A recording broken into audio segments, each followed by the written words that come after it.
महोदय,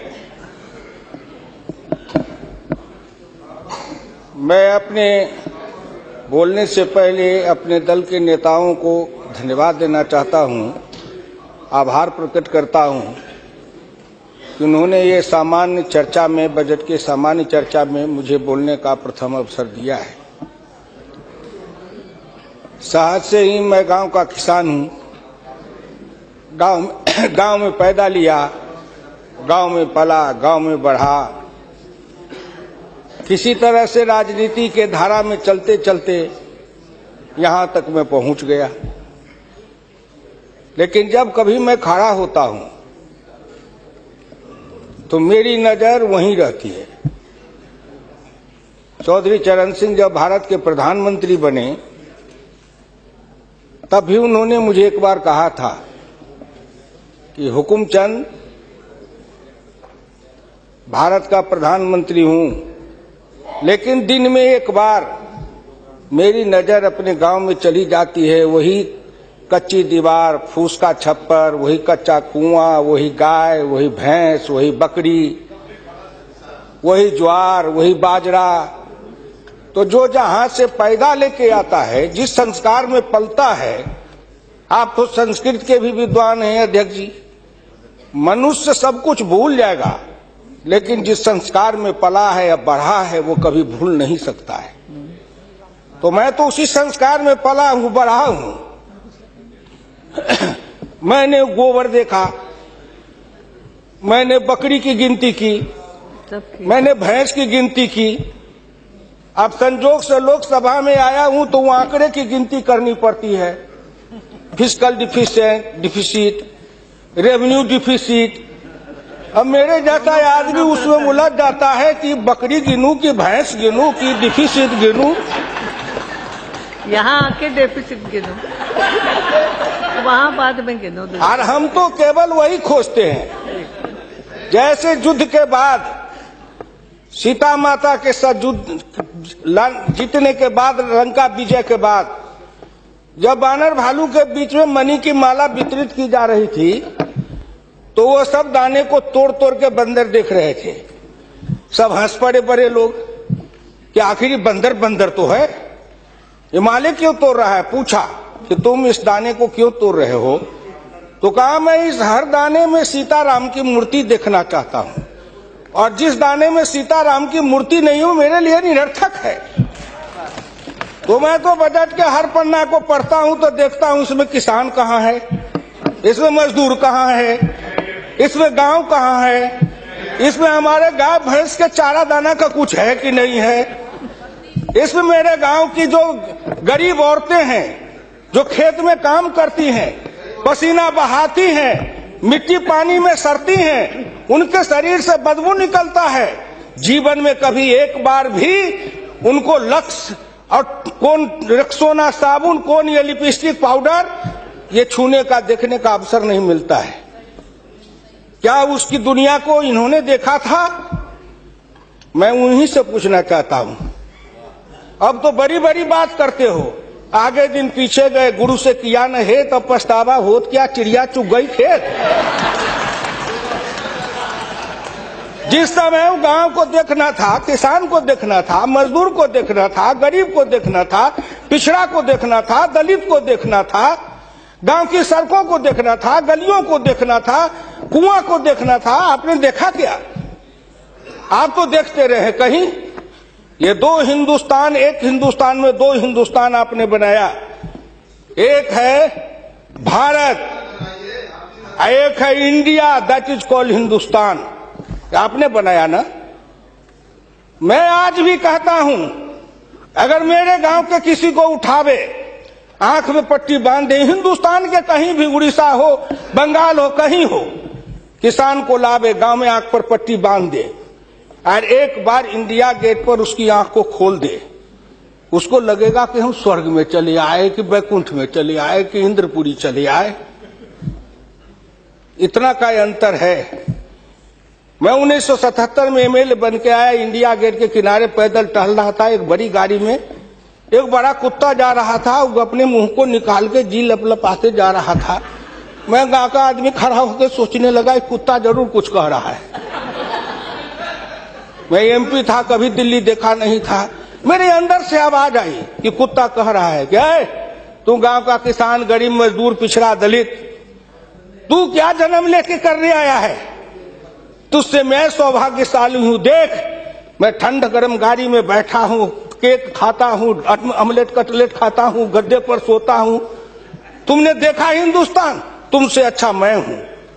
उस दिन मुझे लगा कि इस हिंदुस्तान के बड़े लोगों के कुत्ते भी मुझसे अच्छी जिंदगी जी के रहे हैं और मुझे उस जिंदगी से भी बदतर जिंदगी जिलाने वाले कोई नहीं है, आप हैं। राज किया है आपने। मैं आंदोलन किया, जेल में गया, जेल में सराया। आज भी पूर्वा हवा चलती है तो आपके पुलिस की लाठी से जो हड्डी में चोट है वो कहीं ना कहीं दर्द करने लगता है। तब मुझे ऐसा एहसास होता है कि जिस राज में मुझे इतना कष्ट मिला था, अगर मेरा बस चले तो उस राज को सदा सर्वदा के लिए हिंदुस्तान से उखाड़ के गया जी में जाके पिंडदान कर दूं, जो फिर निकलने न पाए। क्या बात करते हैं साहब? आपसे मैं आंकड़े में नहीं जाऊंगा। आप योजना आयोग की बात कर रहे थे। मैं अपने गुरु डॉक्टर लोहिया की बात को आपके सामने मैं दिखाना चाहूंगा। मैं नहीं बोलता, मुझे तो उन्होंने दृष्टि दी थी। इसी लोकसभा में 6 सितंबर 1963 को एक बहस हुई थी, ख्याल रखिएगा, जिस बहस ने पंडित नेहरू को भी हिला दिया था। वो बहस थी 3 आना बनाम 15 आना का।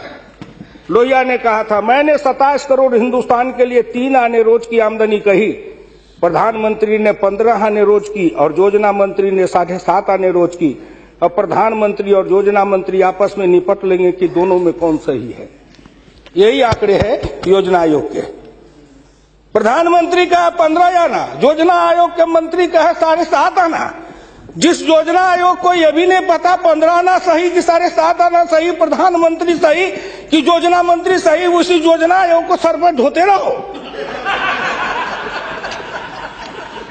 जो दर्शन करना चाहिए तो दर्पण माजत रहिए, दर्पण में लगा काई तो दर्श कहां से पाई? क्या बात करते हैं साहब? इस हिंदुस्तान में अगर किसी का में प्रधानमंत्री जी बैठे हैं, मैं भुक्तभोगी हूं, जिस रोग से मैं पीड़ित हूं, कहीं न कहीं उस रोग से आप भी पीड़ित हैं। बीरप्पा मोइली जी, आप भी पिछड़े वर्ग से हैं, मैं भी पिछड़े वर्ग से हूं। का दुख जाने दुखिया की, का दुख जाने दुखिया माए, जाके पैर न फटे बीमारी, सो का जाने पीर पर आई। आपके मल्लिकार्जुन जी भी उसी दलित समाज से हैं। आपने सामाजिक पीड़ा को झेला नहीं है, भोगा नहीं है। इस हिंदुस्तान में अगर सबसे बड़ा कारण और सबसे बड़ी चीज अगर रही है सनातन काल से, तो वह हिंदुस्तान की जाति प्रथा। उस जाति प्रथा के कारण क्या क्या नहीं भोगा हमने और क्या नहीं भोगते हैं। अभी अभी चुनाव हो रहा था, श्री नरेंद्र मोदी जी के लिए कोई कह रहा था, मेरे ऑफिस के आगे चाय की दुकान खुलवा देते हैं, फुटपाथ पर जाओ चाय की दुकान के लिए दुकान दे देते हैं। और कुछ कहने के लिए नहीं मिलता है लोगों को? नहीं मिलता है क्या? क्यों उपहास करते हो? मैं लोकसभा में हूं, अगर कोई कहे शरद यादव गए थे चुनाव लड़ने के लिए अमेठी में, लोकदल से नारा लगा था, शरद यादव वापस जाओ, लाठी लेके भैंस चराओ। कर्पूरी ठाकुर जैसा नाई का बेटा गरीब, जिसके नेतृत्व में बिहार में इतना परिवर्तन किया, वो बिहार का मुख्यमंत्री बना, 27% आरक्षण दिया, हाई स्कूल तक फीस माफ किया, मिडिल स्कूल तक फीस माफ किया, 5 एकड़ से मलगुजारी माफ किया।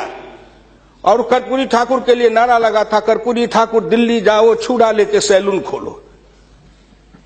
क्या क्या नहीं सहा हूं, क्या क्या नहीं देखा हूं, इसलिए दिल के अंदर वो दर्द और पीड़ा है। क्या फिर कहीं ना कहीं मुझे यह भी लगता है, क्या हिंदुस्तान के पिछड़े और दलित समाज के लोगों ने अपराध किया था कि उसमें जन्म लिया? किसी ने भगवान के यहां दरखास्त दिया था कि मुझको तेली बना दो, मुझको लोहार बना दो, मुझको कुर्मी बना दो, मुझको कहार बना दो, मुझको अहिर बना दो, मुझको कलवार बना दो? कोई दरखास्त देके तो नहीं आया। आज वित्त मंत्री जी को धन्यवाद दूंगा, प्रधानमंत्री को, कि उन्होंने बजट में कुछ ऐसी योजनाएं बनाई है जिससे हिंदुस्तान के जाति प्रथा के बंधन को ढीला करने का अवसर मिलेगा। जब उनकी आर्थिक चेतना बढ़ेगी, आर्थिक विकास होगा कब? जब गांव में पैसा जाएगा तब, गरीब के हाथ में रोजगार जाएगा तब, उनकी आर्थिक उन्नति होगी तब कहीं जाकर उनके जीवन में विकास होगा। आपने सोचा कि गांव का विकास कैसे होगा? क्या प्रधानमंत्री ग्रामीण सिंचाई योजना कोई मामूली है? खर्च पर पाबंदी लगाते हुए डॉक्टर लोहिया ने इसी लोकसभा में बहस करते हुए पंडित नेहरू से कहा था, मैं कुछ नहीं चाहता, एक काम कर दो, सारे लोगों के, बड़े लोगों के खर्च पर सीमा लगा दो, आय पर, आमदनी पर नहीं, खर्च पर सीमा लगाओ, इससे अधिक खर्च नहीं करेगा, और उससे जो पैसा बने उसके एक सिंचाई योजना बनाओ और 20 साल का बॉन्ड बनाओ। मैं कुछ नहीं कहता, केवल हिंदुस्तान के हर खेत में पानी पहुंचा दो, हिंदुस्तान की तरक्की हो जाएगी। डॉक्टर लोहिया इसी सदन में कहे थे। वो तो अग्रवाल थे, बनिया थे, उनको क्या जरूरी थी इस बात को बोलने का? लेकिन मैं कहता हूं कि हिंदुस्तान के गरीब, निर्धन, निर्बल और पिछड़ों का इस युग में अगर एकमात्र राजनीतिक मसीहा पैदा कोई लिया तो डॉक्टर राम मनोहर लोहिया थे, जिन्होंने जगाया, नेतृत्व को पैदा किया गांव के गली से। इसलिए मैं आपसे विनम्र प्रार्थना करना चाहता हूं कि अगर प्रधानमंत्री ग्रामीण सिंचाई योजना से हर खेत को पानी, हर हाथ को काम, दीनदयाल उपाध्याय जी ने कहा, डॉक्टर लोहिया ने कहा, 1 बीघा खेत और 1 गाय, अपनी खेती अपनी राय। हम तो ये लड़ते आ रहे हैं और आज वो सपना साकार हो रहा है। इसलिए मैं आपसे विनम्र प्रार्थना करना चाहूंगा कि सवाल है दृष्टि का, दिशा का और संकल्प का। आपकी दृष्टि कुछ और थी, अब दृष्टि बदली है।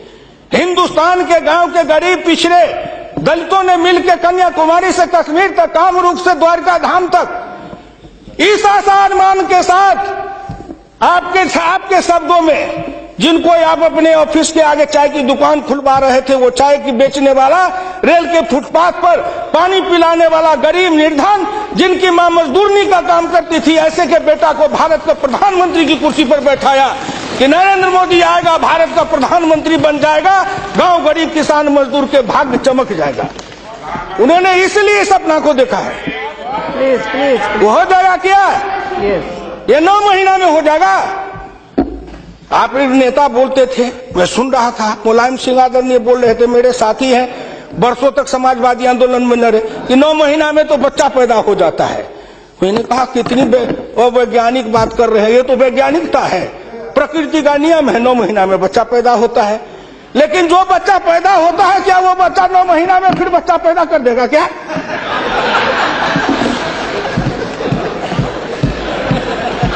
कितनी आप वैज्ञानिक बात बोल रहे हो? इस सरकार का 9 महीना हुआ, 10 महीना हुआ, सरकार पैदा हुई, अब क्या सोचते हो? आप क्या सोचते हो? इसलिए आपसे मेरी विनम्र प्रार्थना है कि संभलो, अभी भी आप संभलिए, प्लीज अभी आप संभलिए। आप बजट को क्या समझते हो? आप बसीर रहिए। मैं बीरप्पा मोइली साहब नहीं हूं। बीरप्पा मोइली साहब आंकड़े बता रहे थे, मैं उन आंकड़ों का जवाब दे रहा हूं कि आपने इतने दिन ये आंकड़े अब हमको पढ़ा रहे हैं। आपने क्या आंकड़े पढ़े थे? आपने आंकड़े पढ़े? 1951 में किसान थे 71.9%, 211 आपका राज, घट के हो गए 45.10 पॉइंट, 26.08 पॉइंट किसान गायब हो गए। कहां गायब हो गए? कहीं नहीं गायब हुए। खेतिहर मजदूर थे 28.1 पॉइंट, और वो घट करके हो गए 17.5, वो बढ़ गए 26.08। अध्यक्ष महोदय, जितना किसान गमा उतना खेतिहर मजदूर बनाया। ये आंकड़े नहीं है क्या? ये सच है कि नहीं? तो आप बजट बनाते रहो। बड़े बड़े अर्थशास्त्री आए, एक विद्वान आया अर्थशास्त्री, कहां से? वो हार्वर्ड वाले। हमने कहा हार्वर्ड, हमने कहा देश को कर देगा हार्वर्ड। ये हर्बट वाला हर्बर करेगा। हिंदुस्तानी अर्थशास्त्री चाहिए अरुण जेटली के जैसे। और ये कहां गए बोलिए? अगर ये चौधरी चरण सिंह हिंदुस्तान के जितने कृषि अर्थ ग्रामीण अर्थशास्त्री हुए, जेसी कुमारप्पा से लेकर चौधरी चरण सिंह तक, सबने एक ही बात कहा, खेती पर से जो जो भार घटेगा त्यों तो गांव की उन्नति होगी, किसान खुशहाल होगा। खेती पर से भार को कम करो। आपने कम किया, लेकिन हमको बनाया क्या? ऑफिसर बनाते, नौकरी देते, उद्योग लगाते, हाथ में काम देते, साइकिल देते, मोटरसाइकिल पर चढ़वाते, तब न समझते। हम किसान थे, हमको मजदूर बना दिया, झुग्गी झोपड़ी में डाल दिया, गंदी जिंदगी, कीड़े की जिंदगी जीने के लिए हमको रख दिया। जो गांव में बसने वाले थे वो 82.7 थे और घट के हो गए 68.08। 14% गांव के लोग गायब हो गए। कहां गायब हो गए? गायब होके कहां गए? आपके यहाँ दिल्ली में फुटपाथ पर सोते हैं, पेड़ के नीचे सोते हैं, पेड़ के नीचे जन्मते हैं, बलते हैं, बढ़ते हैं, पेड़ के नीचे शादी करते हैं, हनीमून मनाते हैं, वहीं फिर बच्चा पैदा करते हैं, फिर पेड़ के नीचे ही अपना परिवार बसाते हैं। हमारे बच्चे को लाया, हाथ में रिक्शा थमाया, ठेला थमाया, फुटपाथ पर काम करवाया, गरीबी से मजदूर किया, कुत्ते के जैसे जिंदगी जीने के हमको मजबूर कर दिया। और ऊपर से आप बताते हैं कि हम अब तुम्हारे लिए क्या दे दिया? फूड सिक्योरिटी दे दिया। फूड सिक्योरिटी, दाना उपजावे, धान उपजावे हम, गेहूं उपजावे हम, अनाज उपजावे हम, मेहनत करे हमको बस समझते हैं आप भिखमंगा। फूड सिक्योरिटी, हर आदमी पर 1 किलो चावल और 3 किलो गेहूं देंगे। आप बड़े बड़े बड़े बजट वाले और शास्त्री वाले हैं, महीना में 1 किलो चावल खा के रहो, एक आदमी 3 किलो गेहूं खा के रहो। ये गरीबी का उपहास है, हमारी निर्धनता और गरीबी का उपहास है। आओ 1 किलो चावल देते हैं, 1 महीना में खाओ। महीना में 26 रुपया, जिसकी रोज की आमदनी आप कहते हो गरीबी रेखा के नीचे है, और चावल गेहूं बांटेंगे 70% को। क्या आंकड़ा है आपका? यही बजट बनाते थे ना, मैं उसी को कहता हूं, यही आपका आंकड़ा। गरीबी, चावल गेहूं खाए 70-80%, हमको कहो गरीबी की रेखा के नीचे है 26%। कबीरा बाँचे आखिन लेखा, पंडित बाँचे पोथिन लेखा। हम तो आंख से जो देखते हैं वो बोल रहे हैं। आपने क्या किया? हम कम किए, कहते हैं किसान किसान किसान किसान विरोधी है। हिंदुस्तान में 90-91 में 185.2 मिलियन हेक्टेयर खेती की जमीन थी, और आपके राज्य में 2011-12 में 182 मिलियन हेक्टेयर हो गई। ये जमीन कहां गई? हम खा गए? हमारे गांव के लोग खा गए? कौन खा गए? जो खाए हो। लेकिन मैं इतना जानता हूं कि आप हमारी जमीन खा गए। और दूसरे तरफ जो गैर कृषि योग्य भूमि थी 90-91 में 21.22 मिलियन हेक्टेयर, 11-12 में हो गए 26.29 हेक्टेयर। गैर कृषि योग्य भूमि बढ़ी है, कृषि योग्य भूमि का ह्रास हुआ। उल्टे बात कहीं पर निगाहें, कहीं पर निशाना। न कुछ मिले तो कुछ कहिए, न कुछ मिले तो विरोधी में गए तो कुछ न कुछ तो कहना है ना, नहीं तो दुनिया कैसे देखेगी कि विरोधी का काम कर रहे हैं। इसलिए आपसे मेरी विनम्र प्रार्थना है, अगर विरोधी का काम भी करना है तो आप अपने नेताओं को कहिए कि कुछ दिन हमारे पास आए, 6 महीना ट्रेनिंग दे देंगे कि हम विरोधी थे तो क्या करते थे। अरे नाटक भी करिए तो किसी डायरेक्टर से सीख तो लीजिए। जो गरीबी का डायरेक्टर है उससे सीखे नहीं, और गरीबी का नाटक खेल रहे हैं। एक गांव में नाटक में हनुमान जी का पाठ करने वाला नहीं आया। उसने सोचा कि आज तो नाटक नहीं होगा। एक बहुत मोटा तगड़ा दुकानदार था, उनको पकड़ लाया, कहा तू नाटक कर, केवल खड़ा रहना। और जब वो खड़ा होकर पाठ करने लगा तो रावण ने डांट के कहा कि कहाँ गए, लाओ तेल घिलाओ, इसके पूंछ में आग लगाओ। उसको हुआ कि अब तो जल के मरेंगे। तो कहा हजूर हम तो हनुमान जी नहीं है, हम तो बनिया है, अपनी दुकान चला रहे थे। वैसे ही आप नाटक करिएगा। इसलिए आपसे मेरी विनम्र प्रार्थना है आपसे मेरी विनम्र प्रार्थना है कि इसको देखिए। दिशा, जब तक आपके पास में दृष्टि नहीं बनेगी, आपकी दिशा नहीं ठीक थी, आपकी दृष्टि नहीं ठीक थी, तो आप संकल्प क्या कर रहे थे? चलता है सब, आप कहे कि हम भी चले, आपका बजट चला, आपकी अर्थनीति चली, आर्थिक विषमता, सामाजिक विषमता, राजनीतिक विषमता, प्रशासनिक विषमता। क्या मैं पूछता हूं कि आपके किसी बजट से इन विषमताओं को अंत करने के लिए कोई काम किया? नहीं किया। इसलिए हमारे गुरु डॉक्टर लोहिया कहते थे कि हिंदुस्तान में जब तक जाति प्रथा है और जब तक इस जाति प्रथा का रोग रहेगा, तब तक हिंदुस्तान का कल्याण नहीं होगा। भ्रष्टाचार के पीछे भी जाति प्रथा है। कोई माननीय प्रधानमंत्री बैठे हैं, हिंदुस्तान के अंदर किसी को अगर चाहेंगे कुछ कर दे, प्रधानमंत्री रहते हुए क्या है जो कर देंगे?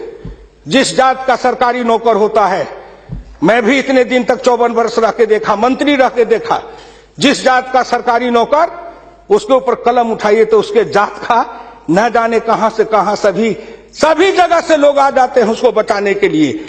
जात पर हमला, अगर किसी बेईमान पर हमला है तो जात पर हमला, किसी भ्रष्टाचारी पर हमला है तो माना जाता है जात पर हमला है।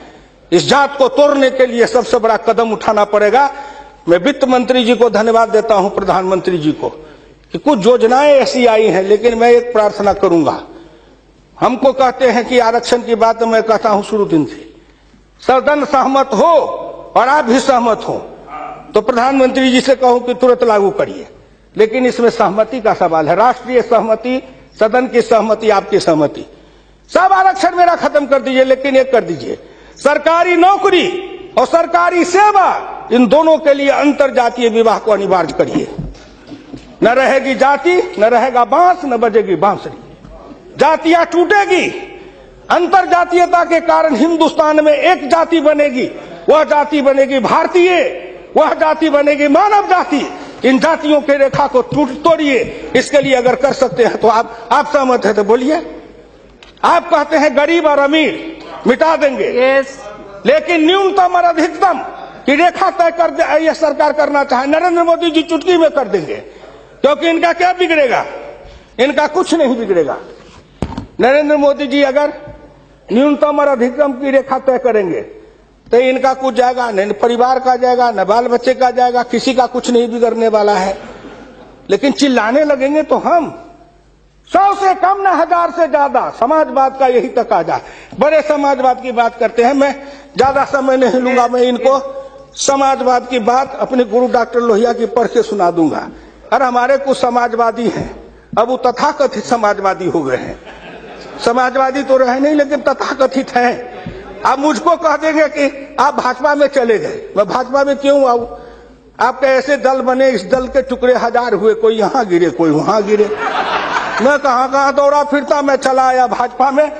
मैं भारतीय जनता पार्टी के नेताओं को धन्यवाद देना चाहता हूं कि हुकुमदेव नारायण 3 बरस से ज्यादा किसी पार्टी को दुरुस्त नहीं रहने देता था। आज 20 बरस से भारतीय जनता पार्टी में अटल अड़ी खड़ा हूं। इस पार्टी में जब तक कोई ताकत नहीं है, अडवाणी जी में, अटल जी में, नरेंद्र मोदी जी में, इन सब लोगों में जब कोई गुण नहीं है, तो मेरे जैसे उदंड आदमी को 20 वर्ष तक अपने पिंजरे में रख लिया कोई साधारण योग्यता है? इस बात को समझो। मैं आखिरी में कहूंगा अध्यक्ष महोदय, समाजवाद हर किसी से सिद्धांत की तरह एक होता है थोक, एक होता है फुटकर, एक होता है सगुन, एक होता है निर्गुण, एक होता है सिद्धांत, एक होता है कार्यक्रम। समाजवाद से एक सीढ़ी नीचे उतरो, उस सीढ़ी का नाम है बराबरी। उस बराबरी से एक सीढ़ी नीचे उतरो। गौर करिएगा कौन कौन बराबरी? आर्थिक बराबरी, सामाजिक बराबरी, राजकीय बराबरी, धार्मिक बराबरी। उससे एक सीढ़ी और नीचे उतरो, तब उसके बाद आएगी समता, संपूर्ण समता, संभव समता। तब एक सीढ़ी और नीचे उतरो, तब अधिकतम और न्यूनतम की सीमा लगाओ। ये धार्मिक बराबरी की भी बातें भी की गई है। अगर हम धार्मिक बराबरी पर जी समाप्त करेंगे, अगर धार्मिक बराबरी पर मुझे कहा जाए तो मैं कहने लगूं तो कितनी अपनी पीड़ा सुना दूंगा कि धार्मिक बराबरी इस देश में कैसी है। उसके संबंध में मैं ज्यादा समय नहीं लेकर के केवल आपके सामने मैं सुना देना चाहूंगा। समन्वय दो तरह का होता है, एक दास का समन्वय, एक स्वामी का समन्वय। मैं नहीं कहता, महान समाजवादी अर्थशास्त्री डॉक्टर लोहिया ने इसी सदन में 26 मार्च 1966 को कहा था। गौर से शब्दों को सुनिए। समन्वय दो तरह का होता है, एक दास का समन्वय, एक स्वामी का समन्वय।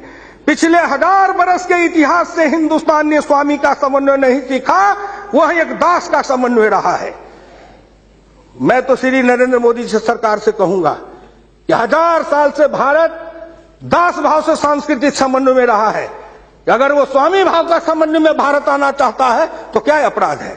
इसलिए उन्होंने कहा, इस समन्वय में खाली परदेशियों को ही दोष नहीं देता, उनके सबब से जितने भी इतिहासकार हैं वे सभी जहर में बिल्कुल घुल जाते हैं। आज भारत के 2 इतिहास के स्कूल हैं, एक डॉक्टर ताराचंद, एक डॉक्टर मजुमदार, एक और है जो दोनों के दोनों इसी समन्वय धारा के हैं, विविधता धारा के हैं।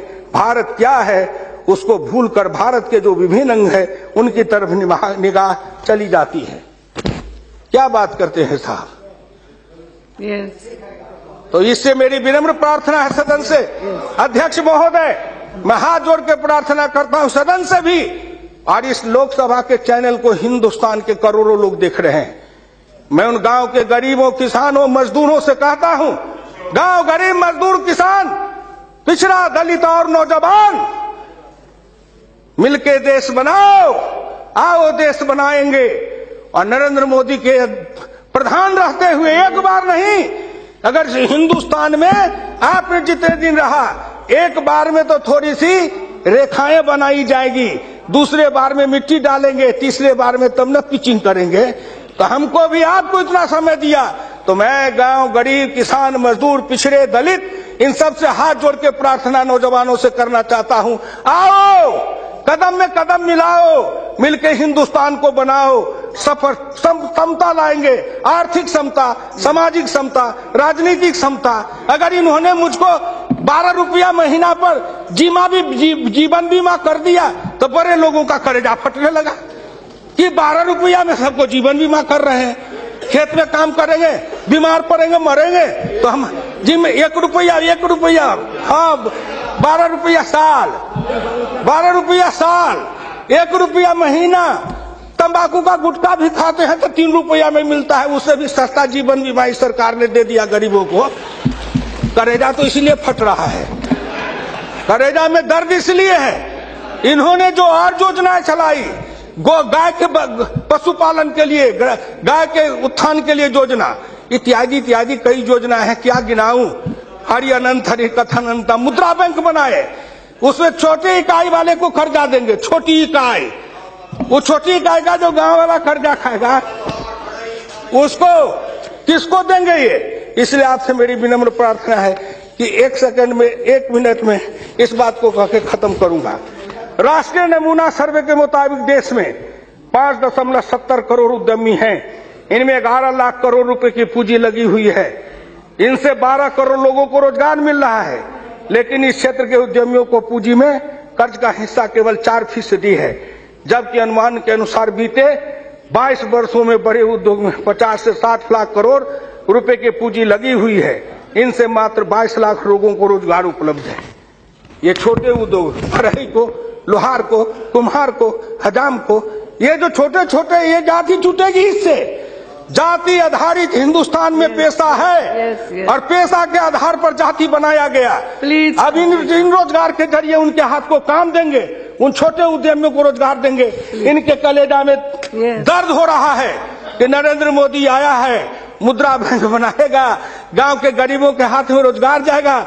ये गरीब बनेंगे पहलवान, गरीब बनेंगे विद्वान, गरीब बनेंगे बुद्धिमान, गरीब के हाथ में दम ताकत आएगी तो आपके आगे शर्म गच्छामी नहीं होंगे, न फूड सिक्योरिटी खाएंगे, न मनरेगा खाएंगे। हम अपने पसीना और पुरुषार्थ से, अपनी कमाई से इस देश को बनाएंगे। हम आपके भिखमंगा बन के जिए हैं, अब हम स्वाभिमान के साथ जिंदा रहना चाहते हैं। इसलिए मैं भारत के प्रधानमंत्री और वित्त मंत्री को धन्यवाद देता हूं। बहुत बहुत धन्यवाद।